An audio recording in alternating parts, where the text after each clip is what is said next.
बिस्मिल्लाहिर्रहमानिर्रहीम। अस्सलाम वालेकुम। मेरा नाम मोहम्मद सलीम है। मोहम्मद सलीम आपकी खिदमत में हाजिर है। तो आज मैं आपके लिए बीफ कौरमे की रेसिपी लेके आया हूँ, हाज़िर हुआ हूँ, वो भी एक कमर्शियल तरीके से और रेस्टोरेंट स्टाइल में, और बहुत ही टेस्टफुल बनेगी और बहुत ही आसान बनेगी। तो ये रेसिपी कैसे बनेगी और किन किन चीज़ों से बनेगी आज मैं आपको बताऊंगा। उससे पहले मेरी आपसे छोटी सी रिक्वेस्ट है, प्लीज़ अगर आप हमारे चैनल पे नए हैं तो हमारा जो चैनल है दिलदार फूड रेसिपी, हमारे चैनल को लाइक करें, शेयर करें और सब्सक्राइब करें और घंटी के निशान को भी ऑल कर दें ताकि मेरी आने वाली वीडियो आप तक जल्द पहुंच सके। तो उससे पहले एक और भी छोटी सी रिक्वेस्ट है, हमारा फेसबुक पेज पे दिलदार फूड रेसिपी के नाम पे पेज है, उसको भी फॉलो कर दिया करें। तो ये आपकी तरफ से मोहब्बत होती है, प्यार होता है और हमें हौसला अफजाई हो जाती है। तो वीडियो शुरू करते हैं। बिस्मिल्लाहिर्रहमानिर्रहीम। सबसे पहले मैंने एक प्रेशर कुकर लेना है, रख लेते हैं। तो इसमें ये मैंने 1.5 किलो बीफ लिया है, ये इसमें डाल देना है। इस तरह बर्तन को नीचे रख देना है। तो अब इसमें नमक डाल देना है, सॉरी, इसमें पानी का गिलास पहले डाल देना है। इस तरह 1 पाव मैंने पानी का लिया है। अब इसमें अदरक लहसुन का पेस्ट जो है ये डाल देना है, इस तरह। अब इसमें 1 टीस्पून मैंने नमक लिया है, ये डाल देना इस तरह। तो अब क्या करना है, इसको ढक्कन पर लगा देना इस पे।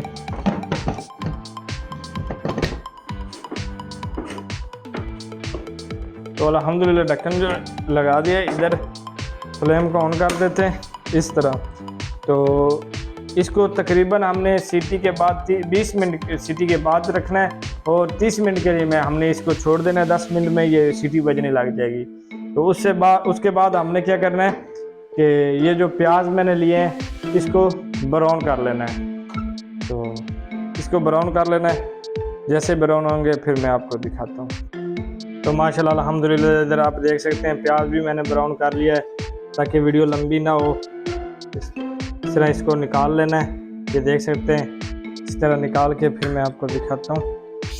तो माशाल्लाह अल्हम्दुलिल्लाह 30 मिनट कंप्लीट हो चुके हैं। तो फ्लेम को कर देते हैं बंद। तो जो बीफ है ये किसी बर्तन में निकाल कर फिर मैं आपको दिखाता हूँ। तो अल्हम्दुलिल्लाह ये देख सकते हैं बीफ मैंने निकाल लिया। इधर घी को फ्लेम को छोड़ देते हैं। जिसमें मैंने प्याज ब्राउन किए थे उसी घी में ये मैं बीफ डालूँगा ताकि ये घी ज़ाया नहीं करना। और यहाँ पे आप देख सकते हैं ये थोड़ी सी यखनी जो निकली है ये भी मैंने रख ली है। तो अब इस घी में बीफ को डाल देना इस तरह, इस तरह। तो इस तरह तकरीबन 4-5 मिनट हम इसी तरह पकाएंगे। तो साथ ही साथ में हमने ये जो प्याज ब्राउन किए इसका और दही डालकर इसका पेस्ट बना लेते हैं और लाल टमाटर का भी पेस्ट बना लेते हैं। तो अल्हम्दुलिल्लाह यहाँ पे आप देख सकते हैं ये प्याज का पेस्ट बना लिया है और ये टमाटर का। तो इसको 5 मिनट मज़ीद हमने भून लिया है घी में। तो अब इसमें जो मिसाले मिर्च मसाले हैं ये डाल लें। 2 टीस्पून मैंने लाल मिर्च का पाउडर लिया है, 1 टीस्पून मैंने नमक लिया है। पहले भी मैंने 1 टीस्पून नमक डाला था। तो 1 टीस्पून मैंने हल्दी पाउडर लिया है। 3 चीज़ें इसमें डाल देनी है। तो थोड़ा सा हिला लेना है अच्छी तरह, इस तरह, इस तरह।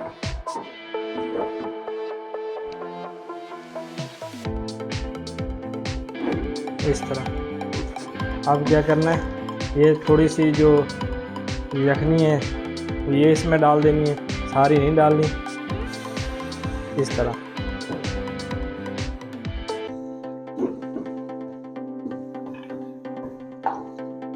तो तकरीबन 2-3 मिनट हम मज़ीद जो मिर्च मसाला इसको भूनेंगे।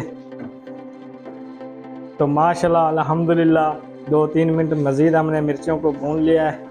तो अब इसमें ये जो प्याज का पेस्ट है ये डाल देना है, दही और प्याज का पेस्ट ये दोनों इसमें डाल देना है। तो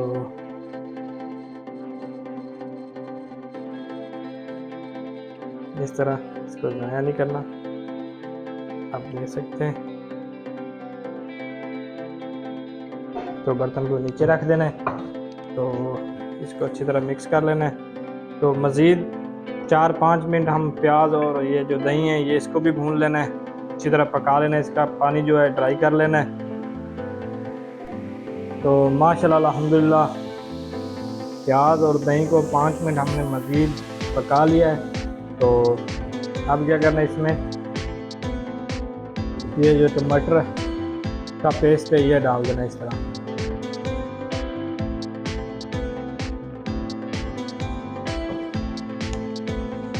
ये जो डाल दिया मैंने, तो 5 मिनट मज़ीद हम इसको भी पका लेते हैं। तो माशाल्लाह अल्हम्दुलिल्लाह आप देख सकते हैं कितनी प्यारी लुक है और कितनी अच्छी खुशबू आ रही है। तो आपने इस तरीके ज़रूर ये बीफ कोरमा बनाना है, शादियों वाला एक दफ़ा ज़रूर बनाना है और कमर्शियल तरीके से। तो अब इसमें मैंने गरम मसाला डालना है 2 टीस्पून, ये मिक्स मसाला है पीसा हुआ, ये घर में पीसा है। इस तरह थोड़ा सा और डाल देना, इस तरह तो ढक्कन लगा देना है। इसको अच्छी तरह एक बार मिक्स कर लेना है इस तरह। या आप बाद में जब रेसिपी तैयार हो जाती है ये कौरमा तो बाद में भी डाल सकते हैं, लेकिन नहीं, मैंने पहले इसलिए डाल दिया ताकि अच्छी तरह खुशबू आए इसकी। तो अब जो मैंने यखनी निकाली थी बीफ की ये डाल देनी है इस तरह। यखनी जो मैंने डाल दी है तो एक बार फिर से इस तरह हिला देना है चम्मच की मदद से अच्छी तरह। तो इसको तकरीबन 15 मिनट के लिए इसी तरह छोड़ देना है,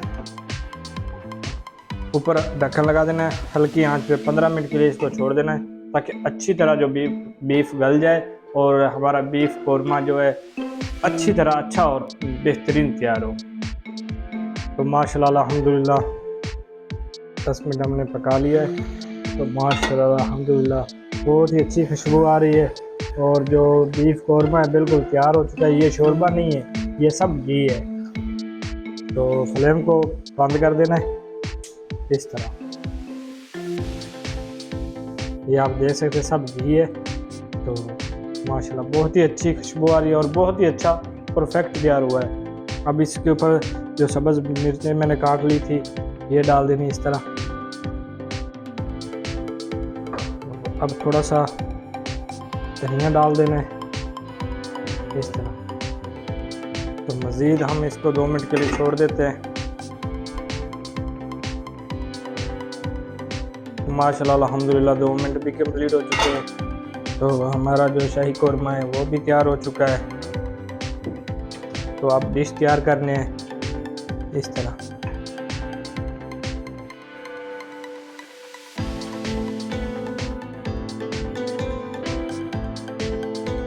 इस तरह डिश तैयार करनी है।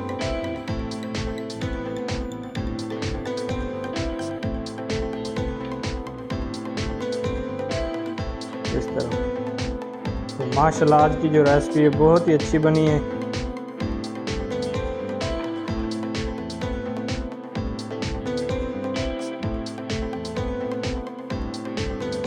और कमर्शियल तरीके से बनी है।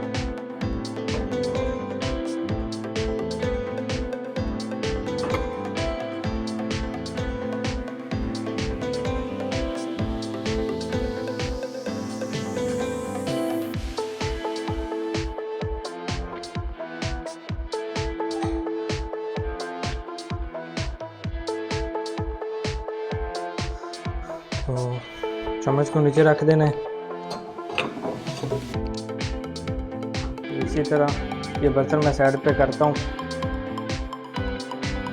तो माशाल्लाह अल्हम्दुलिल्लाह बीफ कोरमे की रेसिपी हमारी तैयार हो चुकी है। डिश भी मैंने तैयार कर ली है। अगर आज की जो हमारी रेसिपी थी अगर आपको अच्छी लगी हो तो हमारा जो चैनल है दिलदार फूड रेसिपी, हमारे चैनल को लाइक करें, सब्सक्राइब करें और बेल आइकन के निशान को भी प्रेस कर दें ताकि मेरा आने वाला नोटिफिकेशन आप तक जल्द पहुंचे। तो अब मुझे दीजिए इजाज़त, अपना ख्याल रखना, दुआओं में याद रखना। मैं भी अल्लाह ताला से यही दुआ करता हूँ कि आप जहाँ भी रहें खुश रहें, आबाद रहें, हंसते रहें, मुस्कुराते रहें। अल्लाह पाक आपको दुनिया और आखिरत की तमाम खुशियाँ नसीब फरमाए। अल्लाह हाफिज़।